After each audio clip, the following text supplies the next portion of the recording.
मामुपाश्रिता, मेरे ही आश्रित रहे। ये बहुत खास बातें हैं जिनको अपने लोग धारण नहीं करते।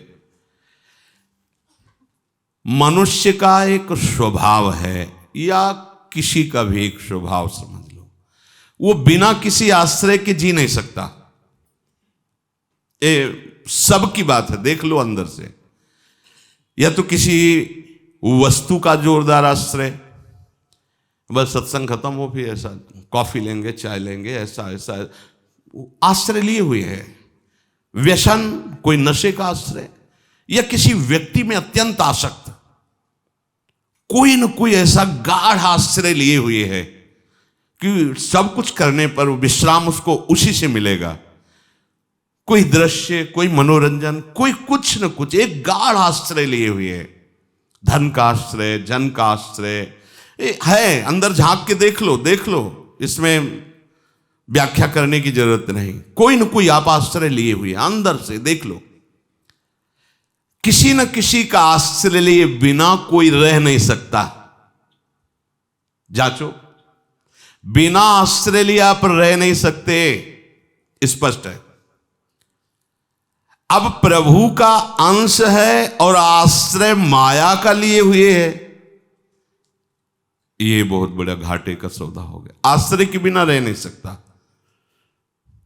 ये व्याख्या करने की जरूरत नहीं। आप अंदर से देख लो, कितनी जगह आप आश्रय लिए हो, किसको किसको अपना माने हुए हो, यह आपका विषय है। आप तभी सच्चे परमार्थ के पथिक होगे जब केवल प्रभु से अपनापन, केवल संबंध प्रभु से, केवल सुख वृत्ति प्रभु से, केवल प्रभु का आश्रय ये बैठा लो हृदय में। और इसी केवल में आने में परेशानी है, क्योंकि हमारी केवल संसार में फैली हुई है, उसी से मन रूपी बिजली जाती रहती है। सारी आध्यात्मिक ऊर्जा इसी केवल से जा रही।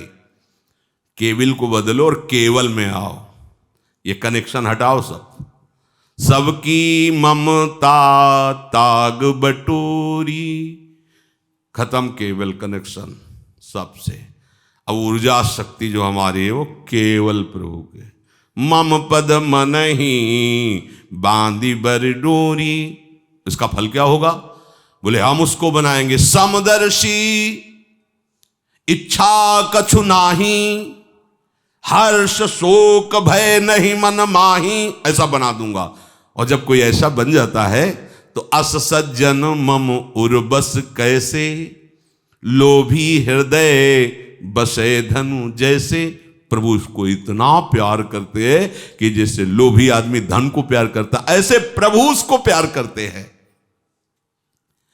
अब ये प्रभु का अंश होकर के आश्रय प्रकृति का ले लिया, देख लो, ये पक्का समझो।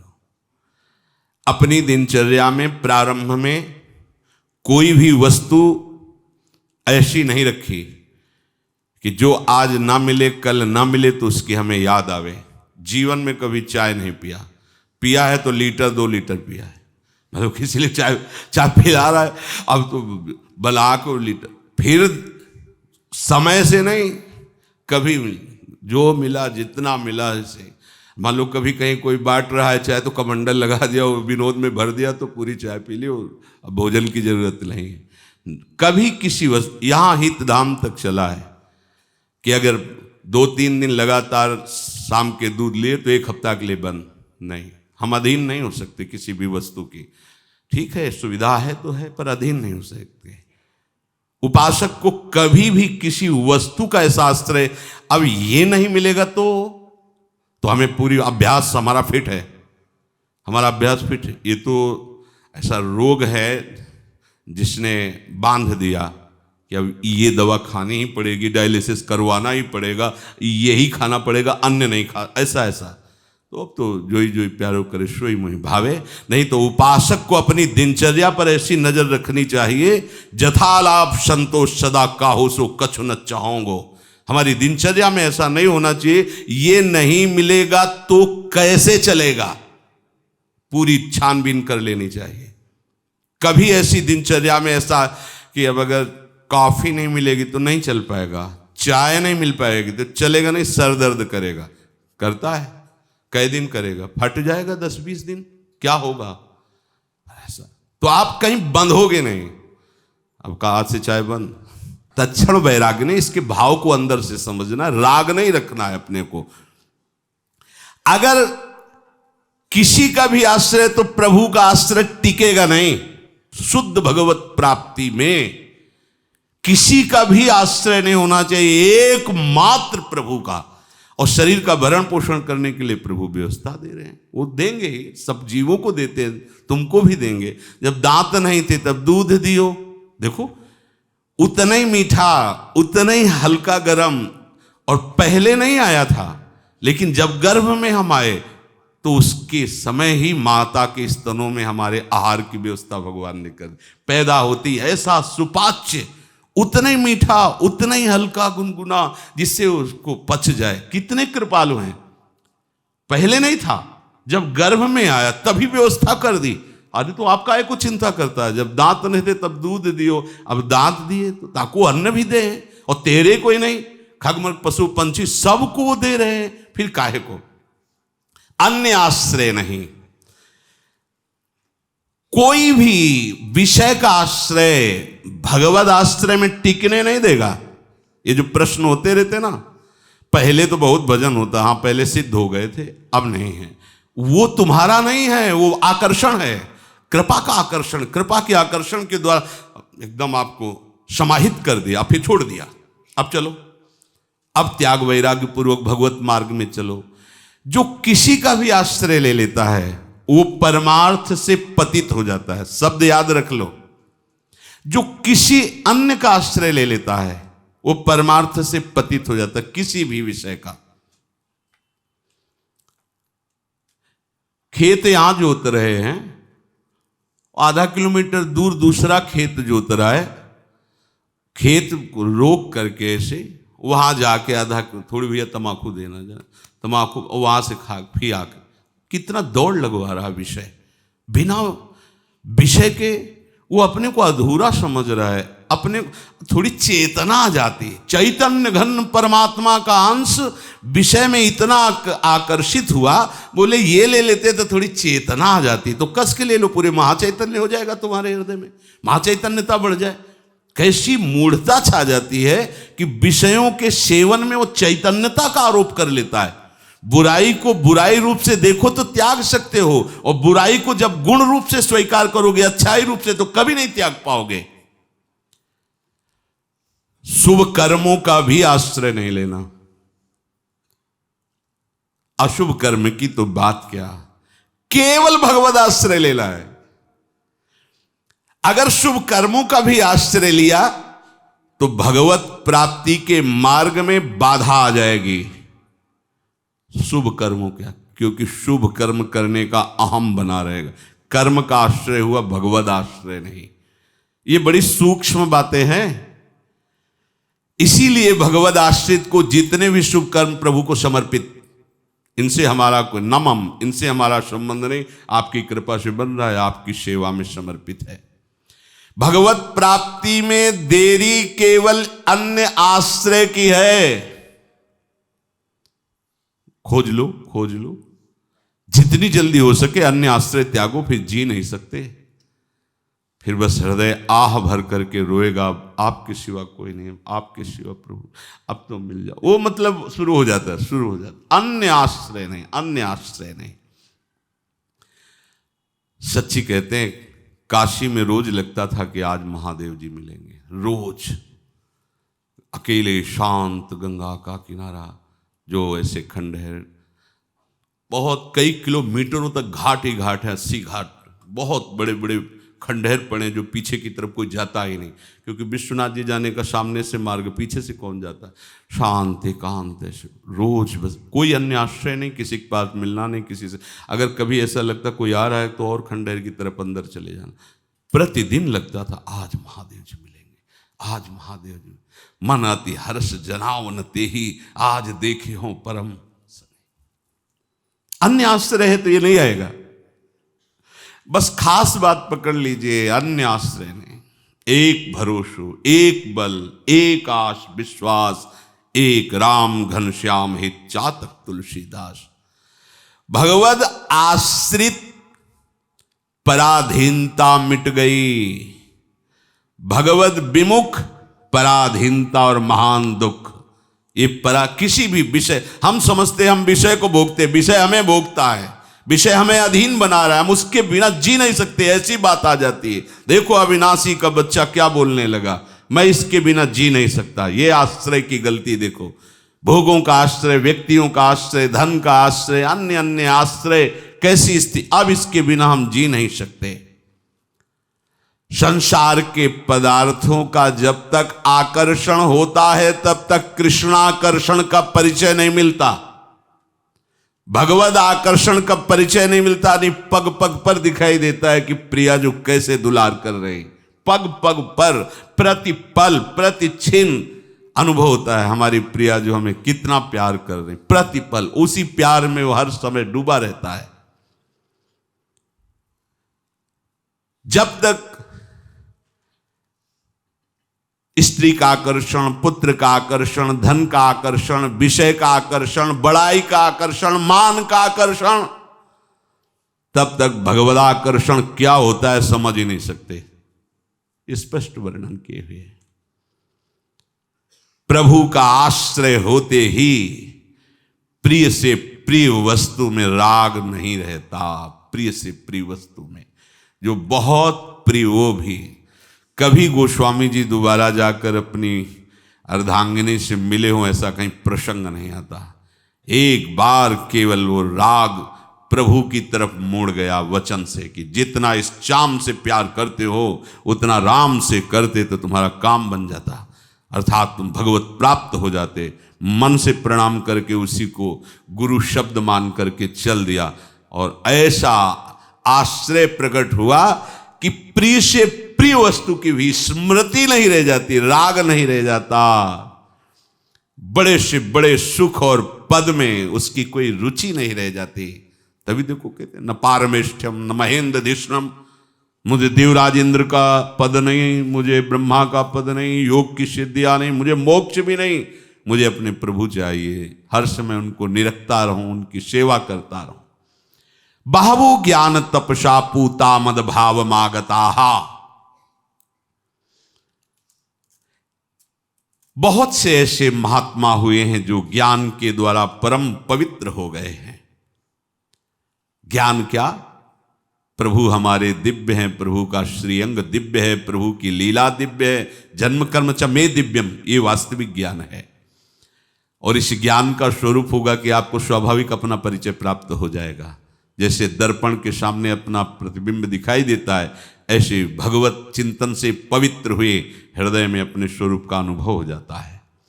मम दर्शन फल परम अनुपा, जीव पाओ निज सहज स्वरूपा। सब पवित्रों में महान पवित्र भगवत स्मृति है।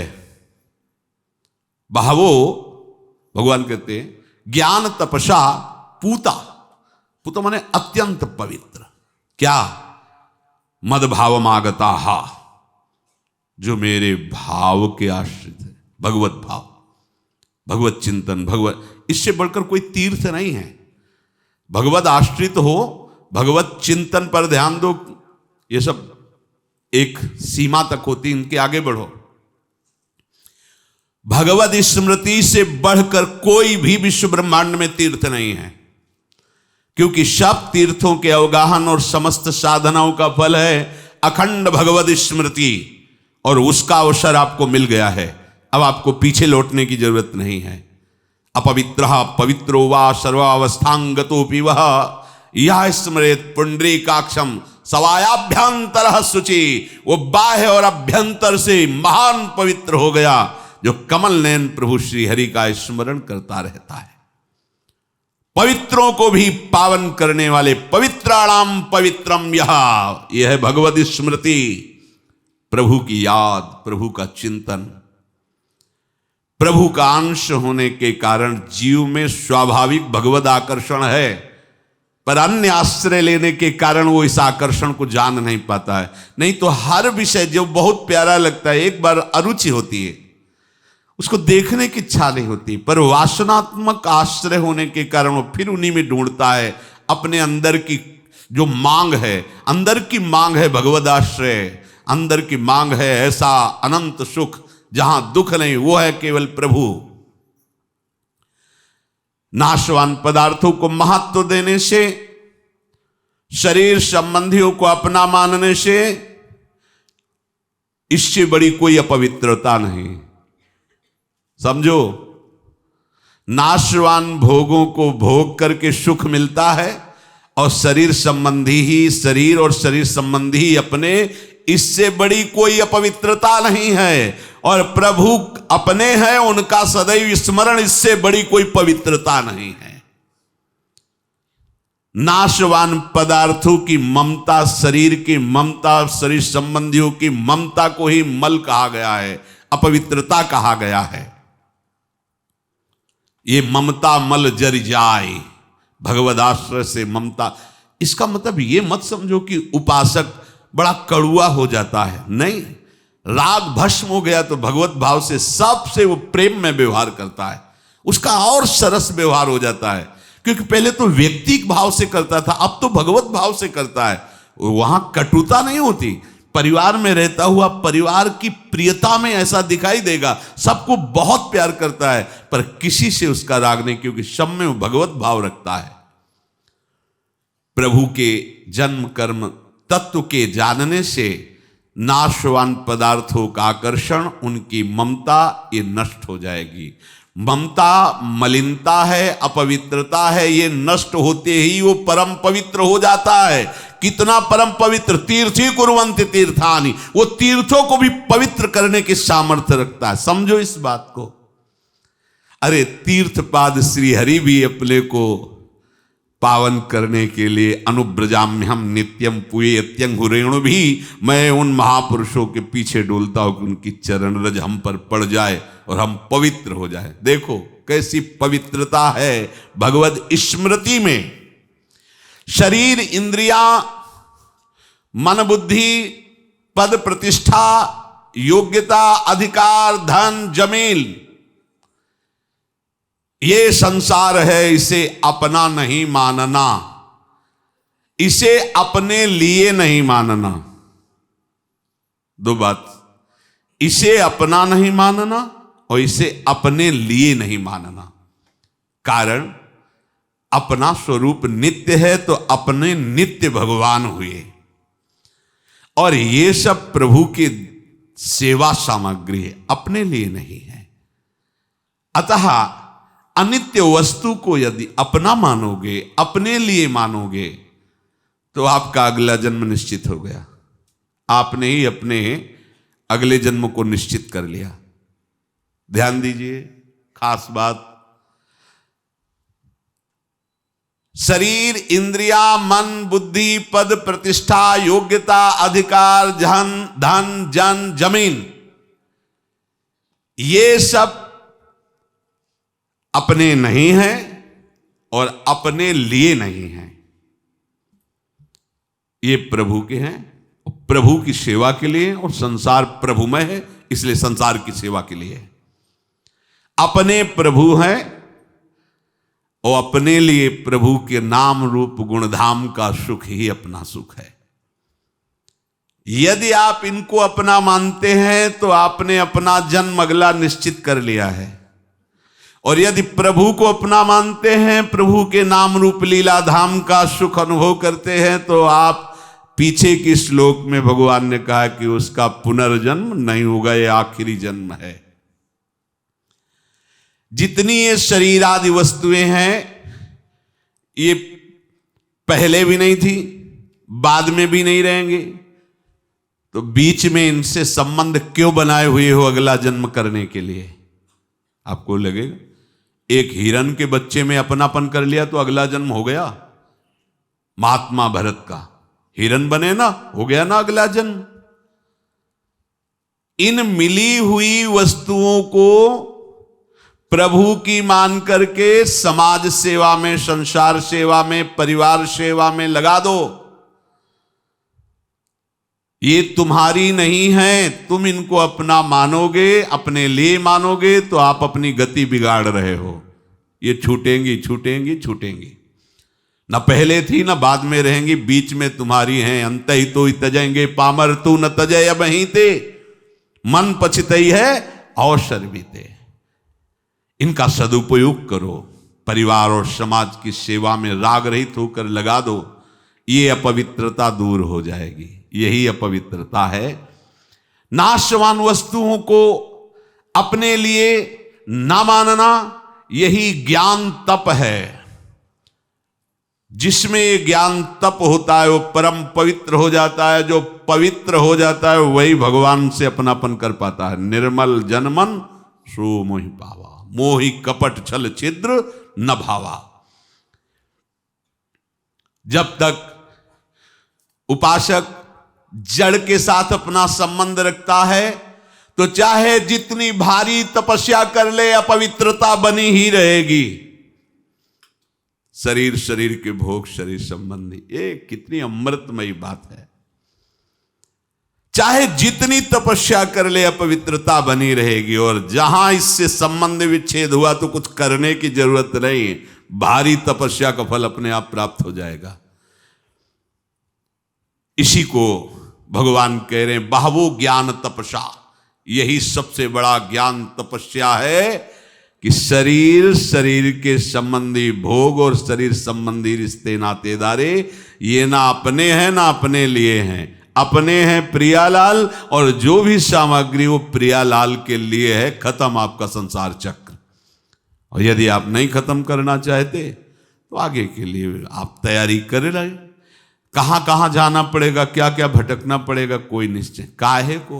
ना आगे थी न पीछे रहेंगी, ये बीच में जितनी है ये सेवा में प्रभु के चरणार विंद की भावना से परिवार और संसार के, ये भी तो संसार है।